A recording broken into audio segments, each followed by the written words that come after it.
করেন। দেখুন, খ্রিস্টানরা যদি মুহাম্মদ সাল্লাল্লাহু আলাইহি সাল্লামকে গালি দেয়, আপনি কিন্তু গালি দিতে পাবেন না ঈসা নবীকে। আমাদের অনেক মুসলিম অজ্ঞ, সাধারণ যারা যুবক আছেন, যুবতী আছেন, পড়াশোনা করেন, ব্যবসা করেন, যাদের কাছে দ্বীনি ইলম নাই, তারা বিশেষ করে শুনে যান, কোরআনে আল্লাহ তাআলা এত সুন্দর উপদেশ দিয়েছে, ওয়ালা তাসুব্বুল্লাযীনা ইয়াদউনা মিন দুনিল্লাহি ফায়াসুব্বুল্লাহ আদওয়াম বিগাইরি ইলম। তোমরা তাদের দেবদেবীকে গালি দিও না যারা আল্লাহ ছাড়া অপরের ইবাদত করে। এটা আল্লাহ নিজে বললেন। কেন? অজ্ঞাত অবস্থায় সে তোমার আল্লাহকে গালি দিলে তোমার ক্ষতি হবে। কথাটা বুঝতে পেরেছেন না? আল্লাহ এটা কোরআনে বললেন, ওয়ালা তাসুব্বুল্লাযীনা ইয়াদউনা মিন দুনিল্লাহ ফায়াসুব্বুল্লাহ আদওয়াম বিগাইরি ইলম। অজ্ঞাত অবস্থায় তারা তোমার আল্লাহকে গালি দিবে, তাই তোমরা কারো ধর্মকে, কারো দেবদেবীকে গালি দিও, সে তোমার আল্লাহকে গালি দেবে। এই জন্য আল্লাহ তাআলা এই আয়াতটার উপরে মুফাসসিরিনরা বড় গুরুত্ব দিয়েছে। আমাদের অনেক বক্তা আছে, তারা স্টেজে চেপে অন্য ধর্মের দেবদেবীর জন্য কূর্তি করে, অন্য ধর্মের জন্য কুরুচিকর মন্তব্য করে। এরকম বক্তা থেকে দূরে থাকবেন, যাদের হাদিস কোরআনের ইলম কালাম। আপনি নিজের ধর্মের প্রচার করুন। আপনি এটা বলতে পারেন, আমি অনেক জলসায় বলি, আল্লাহ ব্যতীত অপরকে রব হিসাবে মানা শিরকের মতো পাপ, জঘন্যতম পাপ। আল্লাহর কাছে যতগুলো পাপ আছে, সব থেকে জঘন্যতম পাপ হচ্ছে শিরকের পাপ। আল্লাহ ব্যতীত গাছকে সিজদা করা, আল্লাহ ব্যতীত কবরকে সিজদা করা, আল্লাহ ব্যতীত কবরের কাছে চাওয়া, আল্লাহ ব্যতীত গাছের কাছে চাওয়া, আল্লাহ ব্যতীত কোনো পীরের কাছে চাওয়া, আল্লাহ ব্যতীত কোনো মূর্তির কাছে চাওয়া, কোনো পাথরের কাছে চাওয়া, আগুনের কাছে চাওয়া, সূর্যের কাছে চাওয়া, চন্দ্রের কাছে চাওয়া, এগুলো হচ্ছে মারাত্মক শিরক। আল্লাহ সব গুনাহ ক্ষমা করবেন। কেউ যদি জেনে শুনে আল্লাহর সঙ্গে কেউ শরীক করে, শিরক করে, এই গুনাহ আমার আল্লাহ জীবনে ক্ষমা করবেন না। আপনি এই দাওয়াতটা দিতে পারেন কার কাছে? প্রত্যেকটা পৃথিবীর মানুষের কাছে। তোমরা অন্য, কিন্তু আপনি কারো দেবদেবীকে গালি দিতে পারেন না, কারো ধর্মকে গালি দিতে পারেন না। সে জানেই না, আল্লাহ সম্পর্কে তার জ্ঞান নেই, রাসূল সম্পর্কে জ্ঞান নেই, সে তোমার আল্লাহকে গালি দিয়ে বসলে ক্ষতিটা তোমার হবে। ইসলাম এত সুন্দর, আল্লাহর নবী জনাবে মুহাম্মদুর রাসূলুল্লাহ, সকলে বলুন সাল্লাল্লাহু আলাইহি সাল্লাম, তিনি সম্প্রীতি বুঝিয়েছেন, যে মুসলিমদের সম্প্রীতি। হে নবী, নবী বললেন, হে আমার সাহাবীরা শোনো, তোমরা এমন একটা চরিত্র ব্যবহার করো, যে চরিত্রের দ্বারা পৃথিবীর মানুষ যেন লাভবান হয়। তোমার বাড়ির পাশে তোমরা লক্ষ্য করো না, সে খ্রিস্টান হোক, দলিত হোক, আদিবাসী হোক, হিন্দু হোক, যে ধর্মেরই মানুষ হোক, সে যদি ক্ষুধার্ত হয় খাবার দাও, বস্ত্রহীন হলে বস্ত্র দাও, বিপদে পড়লে তার পাশে দাঁড়াও। এইটা হচ্ছে রাসূল সাল্লাল্লাহু আলাইহি সাল্লামের আখলাক। আমার ভাই, অনুরোধ করে বলে যাচ্ছি আপনাদের সকলকে, সবাই দ্বীনের উপরে প্রতিষ্ঠিত হব, জোরে বলুন ইনশাআল্লাহ। নামাজটাকে নামাজের মতো করে নেন, মাজাক বানাবেন না, নামাজের মাজাক করবেন না। আজানটাকে শরীয়তের একটা গণ্ডি মনে করুন, মাজাক বানাবেন না। পয়সা 10 টাকা বেশি খরচ হোক, নামাজটা সুন্দর হোক, আজানটা সুন্দর হোক।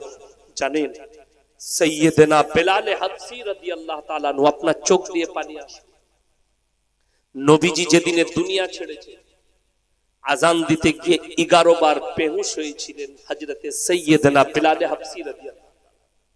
দুঃখে বেদনা 11 বার বেহুশ হয়েছিলেন। 3 দিন পরে মদিনা ছেড়ে শাম দেশে চলে গেলেন। তিনি স্বপ্নে দেখলেন, নবীজি স্বপ্নে বললেন, হে বেলাল, এই 3 বছরে কি তোমার আমাকে একবারও মনে পড়েনি? হযরতে বেলাল সফর শুরু করলেন ফজরের সময়। তারপরের দিন ফজরের সময় এসে পৌঁছালেন তাহাজ্জুদের ওয়াক্ত। হযরতে সাইয়েদনা বেলাল হাবশী রাদিয়াল্লাহু তাআলা আনহু মদিনায় পৌঁছে গেলেন। যখন সাহাবীরা দেখলেন হযরতে হোসেন রাদিয়াল্লাহু তাআলা আনহু জড়িয়ে ধরে কাঁদলেন আর বললেন, হে বেলাল, কতদিন তোমার গলার ওই মধুর্য আওয়াজ শুনিনি, আজকে তুমি আজানটা দাও। বেলাল হাবসি বললেন, হে হোসেন, আমাকে অনুরোধ করো না। যেদিন নবীজি দুনিয়া ছেড়েছেন আমি আজান দিতে গিয়ে 11 বার বেহুশ হয়েছি, আমাকে অনুরোধ করো না। হযরতে হোসেন বললেন, আমার মনকে তুমি ভেঙে দিবে? আমার মন ভেঙে গেলে আমার নানাজি কষ্ট পাবে, নবীজি কষ্ট পাবে। বেলাল হাবসি আজান দিতে শুরু করেছেন। মদিনার গলিতে রওশন দান, রওশন দান মানে হচ্ছে পর্দা। যেদিন থেকে পর্দা ফরজ হয়েছিল নারীদের জন্য নবীজির যাওয়া নাই। সাহাবীর বিবিরা, নবীর বিবিরা পায়ের নখটা পর্যন্ত হুজরাখানা থেকে বার করেননি। হযরতে সাইয়েদনা বেলাল হাবসি যখন প্রথম ডাক দিয়েছেন আল্লাহু আকবার আল্লাহু আকবার বলে, রওশন দান থেকে মেয়েরা বেরিয়ে গেছে। মদিনার গলিতে কান্নার রোরহাট। তারা বলছে, আজকে বেলালের আওয়াজ শুনতে পেয়েছে আজানের, মনে হচ্ছে যেন নবীজি দুনিয়াতে জীবিত আছেন, আর সবাই কান্নার রোরহাট দিচ্ছে। হযরতে সাইয়েদনা বেলাল হাবসি রাদিয়াল্লাহু তাআলা আনহু যখন বললেন আশহাদু আন্না মুহাম্মাদার রাসূলুল্লাহ, বেহুশ হয়ে পড়ে গেলেন আজান দিতে গিয়ে। যখন হুঁশ ফিরেছে, হযরতে হোসেন বললেন, হে বেলাল, তুমি যখন বললে আশহাদু আন্না মুহাম্মাদার রাসূলুল্লাহ, তখন তুমি বেহুশ কেন হলে? বললে, আল্লাহর কসম, আমি যখন আজান দিতাম আর যখন বলতাম আশহাদু আন্না মুহাম্মাদার রাসূলুল্লাহ, আমি আমার রাসূলকে মিম্বারে দেখতে পেতাম। আজকে আমি আমার রাসূলের রওজা মুবারক দেখতে পেয়েছি, আজকে আমি বরদাশত করতে পারি। এত মহব্বত নবীজির সঙ্গে। যেদিনে নবীজি দুনিয়া ছেড়েছেন, খবর হয়ে গেল সাহাবীদের কাছে। হযরতে উমরে ফারুক রাদিয়াল্লাহু তাআলা আনহু তিনি গর্জন দিয়ে বললেন, কেউ যদি বলো নবীজি দুনিয়া ছেড়েছে, আমি বরদাশত করতে পারবো না, তাকে টুকরো টুকরো করে দেব। হযরতে আবু বকর সিদ্দিক রাদিয়াল্লাহু তাআলা আনহু বুকে জড়ালেন আর বললেন, হে উমর, এই কথা বলো না, কোরআনকে মিথ্যা বলা হবে। কোরআনে আছে কুল্লু নাফসিন যায়কাতুল মাউত, যতগুলো জানদার দুনিয়ার বুকে এসেছে মৃত্যুর স্বাদ গ্রহণ করতেই হবে, এটা কোরআন। আমি আপনাদেরকে অনুরোধ করে বলে যাচ্ছি, দুনিয়ার রং লীলা যেটা দেখছেন সেই দিনে শেষ হবে, যেদিনে মনে হবে আপনার কাছে মৃত্যুর তাণ্ডব চলে এসেছে। আল্লাহ ওই জন্য কোরআনে বলে, ওমাল হায়াতুদ দুনিয়া ইল্লা মাতাউল গুরুর, এই দুনিয়ার জীবনটা তোমাদের জন্য সম্পূর্ণ ধোঁকা, তুমি ধোঁকায় পড়ে আছো। ওই জন্য আমার ভাই অনুরোধ করে বলছি, সবাই আল্লাহকে মনে রাখবো, জোরে বলুন ইনশাআল্লাহ। হযরতে আবু বকর সিদ্দিক রাদিয়াল্লাহু তাআলা আনহু নবীজিকে জিজ্ঞেস করলেন, ইয়া রাসূলুল্লাহ, পৃথিবীর মধ্যে সবথেকে জ্ঞানী ব্যক্তি কে? নবীজি উত্তরে কি বললেন জানেন? হে আবু বকর, সবথেকে জ্ঞানী সে যে প্রত্যেক দিন একবার নিজের মৃত্যুকে স্মরণ করে। আমি আজকে মরে গেলে কালকে আমার কি হবে? আজকে মরে গেলে কালকে কি হবে?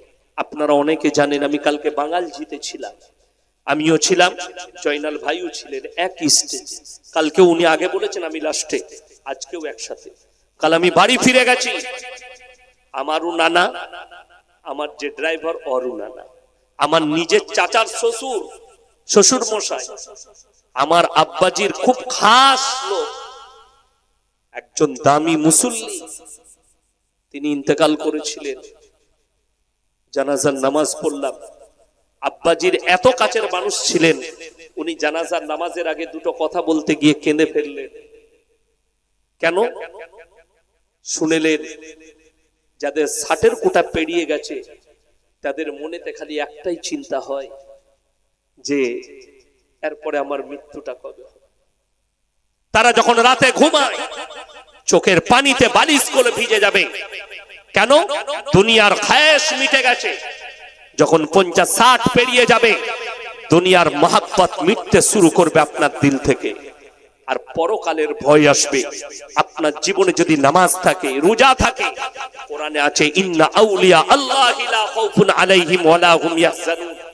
আমাদের দেশের কিছু মূর্খ মৌলবি এটার অপব্যাখ্যা করে, আউলিয়া মানে ওলিয়া উলিয়া, ভুল কথা। আউলিয়া শব্দের অর্থ হচ্ছে বন্ধু, আল্লাহর বন্ধু। যারা আল্লাহর বন্ধু হবে তাদের দুনিয়া এবং পরকাল এই দুটো জায়গায় কোন রকমের কোনো ভয় নেই। জোরে বলুন সুবহানাল্লাহ। আপনি আল্লাহর বন্ধু হন, এই দুনিয়াও সুন্দর, পরকালও সুন্দর, কবরটা আসান হবে। আল্লাহর কাছে কেঁদে কেঁদে নামাজের পাটিতে দোয়া করবেন, আল্লাহ হালাল রুজি দান করো, হালাল রিজক দান করো, এই দোয়া করবেন। মৃত্যুর আগে পর্যন্ত নামাজি বানিয়ে রাখো।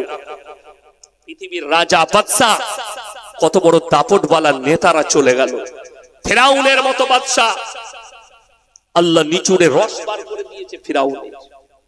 তার মৃত্যু কিয়ামত পর্যন্ত মানুষ মনে রাখবে। যতগুলো নাসাল আসবে তারা সবাই ফিরাউনের কথা মনে রাখবে। কেন? আল্লাহ ফিরাউনের লাশকে রেখে দিয়েছেন পৃথিবীর মানুষের জন্য। তোমরা দেখো আর অনুভব করো আমি আল্লাহ কত বড় শক্তিশালী। নমরুদের মতো জালিম হযরতে ইব্রাহিম আলাইহিস সালাতু ওয়াস সালামকে আগুনের উপরে নিক্ষেপ করেছিল। হযরতে ইব্রাহিম নবী কোন পীরের কাছে নয়, বাপের কাছে নয়, দুনিয়ার কোন পাথরের কাছে, মূর্তির কাছে নয়। যদি তিনি প্রার্থনা করলেন তো আল্লাহর কাছে চাইলেন। জোরে বলুন সুবহানাল্লাহ। আল্লাহ এই জালিমের কাছ থেকে, আগুন থেকে তুমি আমাকে হেফাজত করো।